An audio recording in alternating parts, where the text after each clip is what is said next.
నమస్తే తెలుగు న్యూస్కి స్వాగతం. రాత్రి తిరుపతిలో చోటు చేసుకున్న దురదృష్టకర సంఘటనలో వైకుంఠ ద్వారదర్శనం సందర్భంగా టికెట్ల పంపిణీ కార్యక్రమంలో తొక్కిసలాట సందర్భంగా 6 చనిపోవడం, కొంతమంది గాయపడడం, ఇది పూర్తిగా వ్యవస్థ వైఫల్యం అనే దిశగానే చర్చలు వెళ్ళాయి. వ్యవస్థలో కూడా ఒక వ్యక్తి కొంత అత్యుత్సాహం చూపించడం వల్ల ఆ డిఎస్పీ పేరు వినబడతా ఉంది. ఇలాంటి సంఘటన చోటు చేసుకుందని చెప్పుకొచ్చారు. తర్వాత వెంటనే చైర్మన్ బిఆర్ నాయుడు స్పందిస్తూ ఇలాంటి ఘటన చోటు చేసుకోవడం దురదృష్టకరమే, కానీ జాగ్రత్తలు తీసుకున్నాం, కానీ నాకు ముందే సమాచారం ఉంది ఇలాంటివి ఏమన్నా జరుగుతాయనేది అలర్ట్ చేసాం, అయినప్పటికీ చోటు చేసుకుంది అనేది మాట్లాడుతూ ఉన్నారు.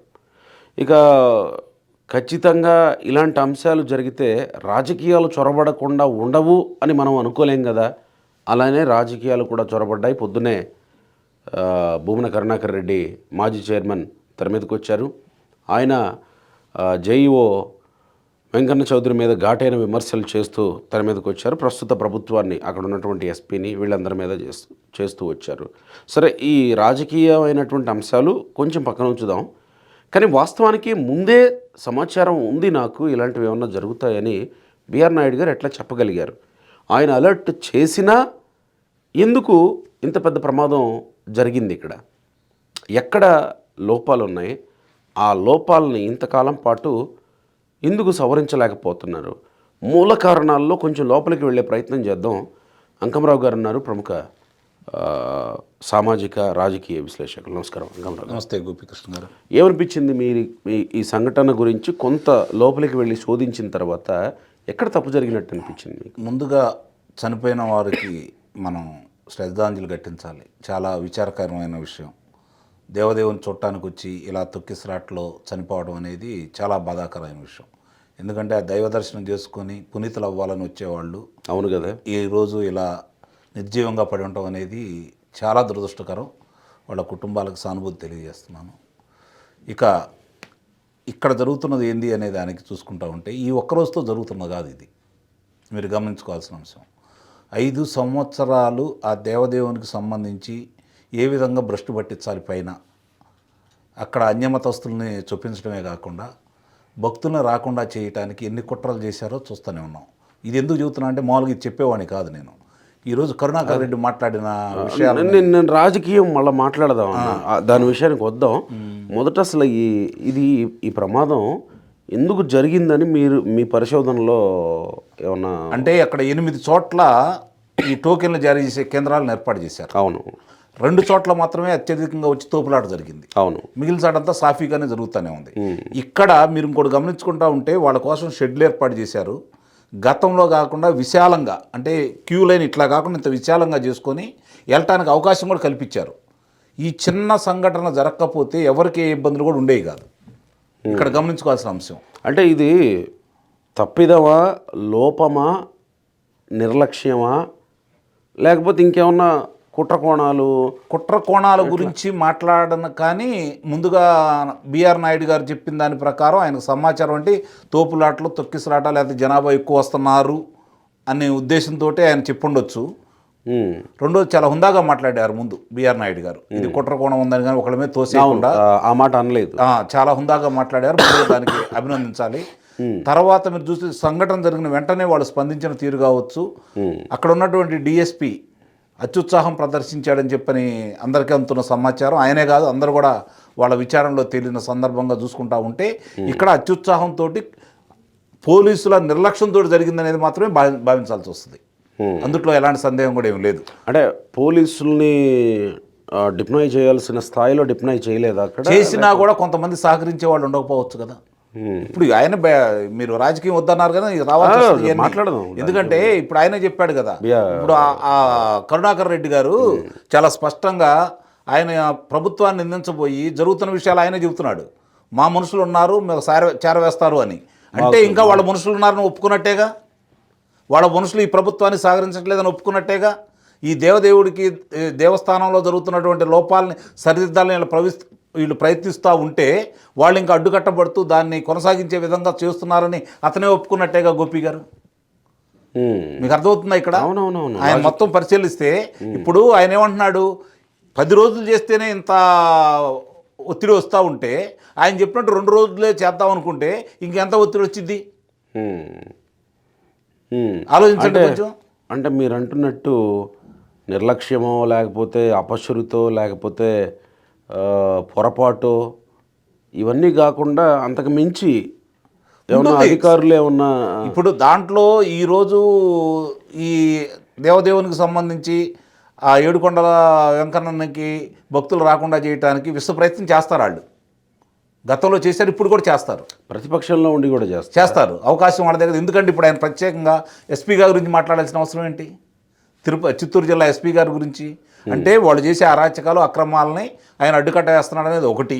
మన ముఖ్యమంత్రి గారి గురించి ఇప్పుడు ఆయన మాట్లాడాడు కదా, మరి మాజీ ముఖ్యమంత్రి ఏం మాట్లాడుతున్నాడు? ఆయన కూడా ఈయన్నే టార్గెట్ చేశాడు కదా, ఇదే ఎస్పీ గారిని టార్గెట్ చేశారు కదా. ఇప్పుడు వెంకన్న చౌదరి గారి మీదకి వచ్చి పడ్డారు. వెంకన్న చౌదరి గారు అక్కడ జేయూగా ఉన్నారు. గతంలో వీళ్ళు సిఫార్సు లేఖలు వీళ్ళ బెదిరింపులు అక్కడ సాగట్లేదు. మీరు గమనించుకోవాలి. ఏ ప్రభుత్వం ఉండా ఈ కరుణాకర్ రెడ్డి కావచ్చు, కొంతమంది బెదిరించే కార్యక్రమాలు చేస్తూ ఉండేవాళ్ళు. చెవిరెడ్డి భాస్కర్ రెడ్డి గారు కావచ్చు, వీళ్ళందరూ కూడా వాళ్ళ పెత్తనమే సాగుతూ ఉండేది.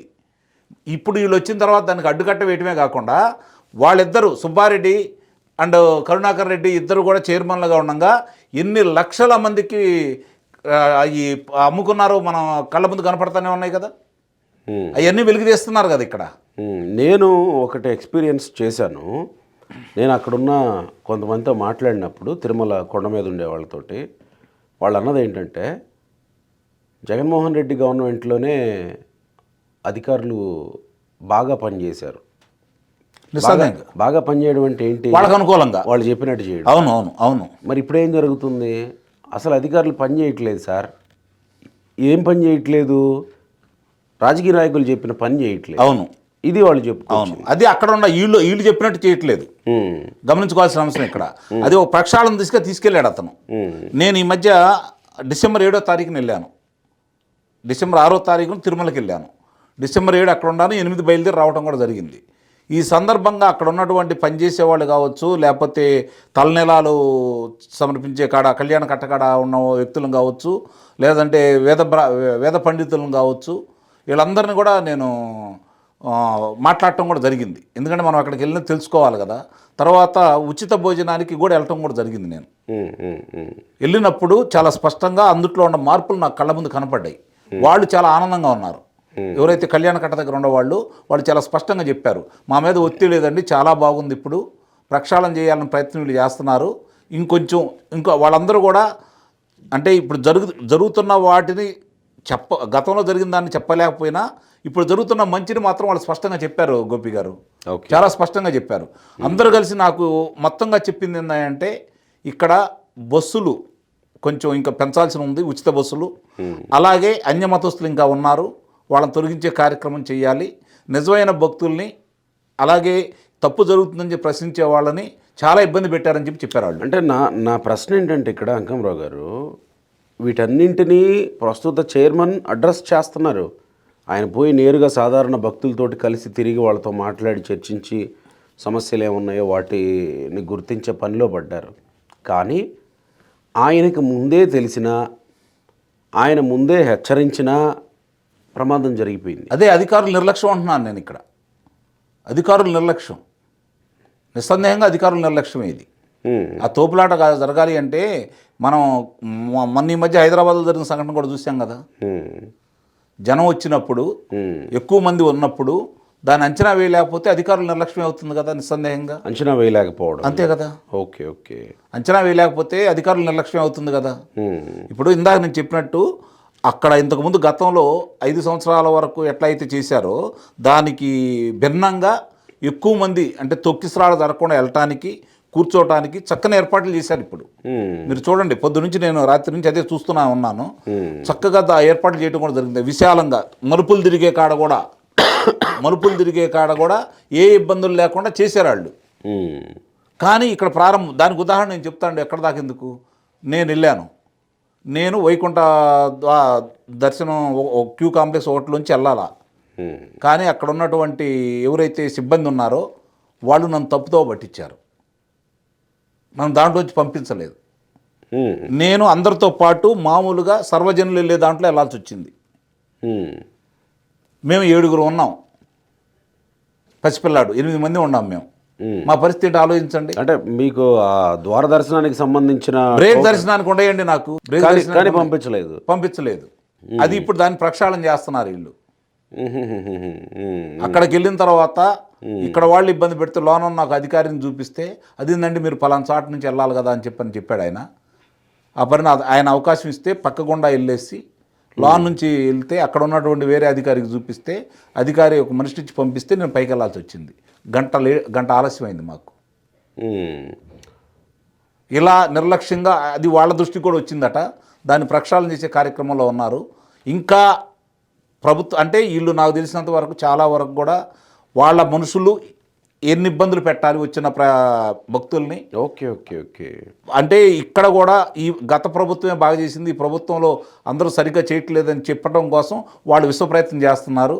అలా గుర్తించిన దాంట్లోనే వెంకన్న చౌదరి అనే చాలా ముక్సూటిగా ఉండే వ్యక్తి అధికారి వీళ్ళందరినీ తాట తీస్తున్నాడు కాబట్టి, సుబ్బారాయుడు గారు కింద నుంచి చూసుకుంటున్నాడు కాబట్టి, చిత్తూరు జిల్లా ఎస్పీ కూడా కాబట్టి ఆయన వీళ్ళ ఆటలు సాగట్లేదని చెప్పని ఏదో విధంగా వీళ్ళిద్దరిని బదిలీ చేయించాలని చెప్పని కావాలని వాళ్ళిద్దరి మీదే టార్గెట్ చేస్తున్నారు వీళ్ళు. మీరు చెప్పిన ఈ 3 పాయింట్స్, భూమన కరుణాకర్ రెడ్డి పాయింట్, వెంకన్న చౌదరి, సుబ్బారాయుడు, వీళ్ళ ముగ్గురి కోణంలో నుంచి చూసినప్పుడు ఇంకెక్కడో రాజకీయ కోణం దీంట్లో ఇమిడి ఉందని చెప్పి భావించాలి మనం. ఏదో కోణం కనపడుతుంది సందేహంగా. చేయగల సమర్థులు కూడా వాళ్ళు, అందుట్లో ఎలాంటి సందేహం కూడా ఏమి లేదు. ఇది ఈరోజు వాళ్ళ కొత్త కాదు కదా, వాళ్ళకైతే ఇదైతే కొత్త కాదు కదా. ఇప్పుడు వాళ్ళు చేసే కార్యక్రమాలను మనం చూస్తూనే ఉన్నాం. అపవిత్రం చేయడానికి ఏం చేశారో చూస్తున్నాం, అవన్నీ వెలుగు చూస్తూనే ఉన్నాయి. దాని మీద విచారణ జరుగుతూనే ఉంది, ఇంకొక అంశం బయటకు వస్తూనే ఉంది. ఇప్పుడు వాళ్ళు ఏదో చేసినట్టు ఒక్కసారి పోని మనం చెబుతుంది తీసి పక్కన పడేస్తే మీరు కూడా విచారించారు కదా భక్తుల్ని, అక్కడికి వెళ్ళి మీరు కూడా మాట్లాడారు కదా, స్పష్టంగా చెప్పారా లేదా? అవును. ఇది మనం ఒకటి వాళ్ళు కావాలని రాజకీయం చేస్తారు, మనం రాష్ట్రం గురించి తప్పుల గురించి మనం స్పష్టంగానే మాట్లాడుకుంటున్నాం. ఏ తప్పు జరిగినా ఈ ప్రభుత్వంలో పొరపాటు జరిగినా మనం ఎత్తి చూపుతున్నాం. ఆ ప్రభుత్వంలో అసలు వాళ్ళు మంచి ఎప్పుడు చేయలేదు, దాని గురించి మనం నిర్మమాణంగా మాట్లాడచ్చు. వాళ్ళు ఎప్పుడు మంచి అయితే చేయలేదు రాష్ట్రానికి సంబంధించి. వాళ్ళు ఏదో పథకాలు ఓట్ల గురించి ఆలోచించారు తప్ప డబ్బులు ఎలా దండుకోవాలో చూసుకున్నారు తప్ప వీళ్ళందరూ ఎన్ని టికెట్లు అమ్ముకున్నారో కనపడతానే ఉన్నాయి కదా. ఈరోజు చైర్మన్ గారితో సహా ఈరోజు చైర్మన్ గారు వచ్చి ఎన్నాళ్ళు అవుతుందండి? ఒక్క టికెట్ ఆయన పేరు మీద ఇచ్చారా చెప్పండి? ఈరోజు కూడా ఆయన ప్రారంభించలేదు కదా. ఆయన పేరు మీద ఏమీ లేవు ఇప్పుడు కూడా. Okay okay. ఇదే ఆయన కనీసం సౌకర్యాలు కూడా ఉపయోగించుకోవట్లేదు కదా. బిఆర్ నాయుడు గారు సౌకర్యాలు కూడా ఉపయోగించుకోవట్లేదు కదా. ఎంత ప్రక్షాళన చేయాలని ఆయన ఇప్పుడు వచ్చిన కాడిని చూస్తూనే ఉన్నారు కదా. ఎన్నిసార్లు అక్కడ కూర్చున్నాడు, ఎంతమందితో మాట్లాడాడు, సామాన్య భక్తుల దగ్గరికి వెళ్ళాడు, ఏం జరుగుతుంది పరిశీలిస్తున్నాడు. పొరపాటు నిజంగా జరిగిన దానికి బాధపడుతున్నాం.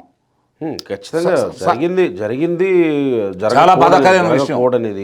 ఎవరు చేసినా ఏ రాజకీయ నాయకుల ప్రమేయం ఉన్నా కుట్ర కోణం ఉన్నా కూడా ప్రాణాలు అయితే తిరిగి తీసుకురాలేరు కదా. వాళ్ళకి కావాల్సింది అదే, ప్రాణాలు అయితే తిరిగి తీసుకురాలేరు. నిస్సందేహంగా శవాల మీద గద్దలు ఎలా వాళ్తాయో రాబందుల్లాగా ఇప్పుడు వీళ్ళు గోతికాడు నక్కలా కూర్చొని ఉంటారు కొంతమంది. ఇదే పని వాళ్ళకి, వేరేదేమీ లేదు. సో వీలైనంత త్వరగా దీని మీద విచారణ మొదలుపెట్టారు ముఖ్యమంత్రి గారు. ఇప్పుడు ముఖ్యమంత్రి గారిని, వెంకన్న చౌదరి గారిని, సుబ్బారాయుడు గారిని మాత్రమే టార్గెట్ చేస్తున్నారు వాళ్ళు. గమనించుకోవాల్సిన అంశం మీరు. చైర్మన్ జోలికి వెళ్ళేంత ధైర్యం దమ్ము వాళ్ళ దగ్గర ఉంటుందని అయితే నేను భావించట్లా. అది కూడా చెబుతున్నాను నేను. ఎందుకంటే చాలా మండివాడు చైర్మన్, అంత తేలిగా దేన్ని వదిలిపెట్టాడు. ఈ విషయాన్ని కూడా వదిలిపెడతాను నేను అనుకోను. ఆయన చాలా వెంకన్న చౌదరిని, సుబ్బారాయుడిని ఎందుకు టార్గెట్ చేసినట్టు? ఇప్పుడు వీళ్ళ ఆటలు సాగట్లేదు కదా, వీళ్ళ సిఫార్సులు అక్కడ జరగట్లేదు కదా. వాళ్ళదే కాదు, ఇంకోటి కూడా చెబుతున్నాను నేను. కొన్ని మా ఇబ్బందికరంగా ఉండే శాసనసభ్యులు, ప్రస్తుత శాసనసభ్యులు ఇచ్చేవి కూడా అక్కడ పనులు జరగవు. ఎందుకంటే ముక్సుడిగా ఉంటాడు అతను. ఏది అధికార పార్టీ ఎమ్మెల్యే, అధికార పార్టీలను కూడా చూడ్డా ఆయన వెంకన్న చౌదరి గారు. ఓహో, అదే కదా వీళ్ళ బాధ. ఇప్పుడు ఏమవుతుందో అధికార పార్టీ వాళ్ళు ఏమవుతుందంటే మా కొమ్ములు వచ్చినాయి అనుకుంటారు చాలామంది కూడా. బాబు మీకు ఇవ్వాల్సింది మీకు ఇస్తాం, ప్రోటోకాల్ ఎవరికి ఇస్తారు? వాళ్ళు వస్తే ఇస్తారు. లేదా కొన్ని దర్శనాలకి ఏంటంటే కొన్ని వాళ్ళకి రోజుకి ఇన్ని ఉంటాయి కదా, వారానికి ఇన్ని ఉంటాయి కదా శాసనసభ్యులకి, అంతవరకే ఇస్తున్నారు. అదనంగా ఆయన కేటాయించట్లేదు. గతంలో అట్లా కాదు కదా, వాళ్ళు ఇష్టారాజ్యం కదా. మీరు చూశారు కదా, మామూలుగా ఒక మంత్రి వెళ్ళినప్పుడు 60-70 మంది కనపడతా ఉండేవాళ్ళు. ఒక్కో టికెట్ ₹1,00,000 దాకా అమ్ముకున్న దౌర్భాగ్యులు వాళ్ళు. ఈరోజు అవి జరగట్లేదు కదా అక్కడ. వాటన్నిటికీ కనిపెడతా నిన్నగాక మొన్న ఒక వారం రోజుల క్రితం ఆన్లైన్లో ఒక అతను దొంగ టికెట్లు తీసుకుంటే అతను కూడా పట్టుకున్నారా లేదా? ప్రక్షాళన చేస్తాను తట్టుకోలేకపోతున్నారు వాళ్ళు. దోపిడీ చేసే వాళ్ళకి దొంగలకే కదా వాళ్ళు ఎక్కువగా అవకాశాలు ఇచ్చింది. సరే, వాళ్ళందరూ అడ్డుకట్టేస్తున్నారు కదా. రైట్. చూద్దాం మరి విచారణలో ఎలాంటి అంశాలు వెలుగులోకి వస్తాయో. ప్రస్తుతం అయితే ఇంకా ఒక గొప్ప విషయం ఏంటంటే, ఓ 40 మంది పై వరకు గాయపడ్డారు. 41 మంది. వాళ్ళలో దాదాపుగా అందరూ డిశ్చార్జ్ అయ్యి వెళ్ళిపోయారు. 31 మంది బయటకు వచ్చారు. 10 మంది సంతోషించాల్సినటువంటి చాలా నిజంగా విషయం. అంటే ఇంకేమన్నా పెరిగే అవకాశం ఉంటుందేమోననే ఆందోళన పడ్డాం. బట్ అలాంటిది ఏం జరగలేదు. సంతోషం. మరి విచారణలో ఏం తేలుతుందో, ఎలా గవర్నమెంట్ స్పందిస్తుందో, వాళ్ళ ఎక్స్గ్రేషియా అది ముఖ్యమంత్రి గారు వెళ్తున్నారు. మరి చూద్దాం. Thank you sir.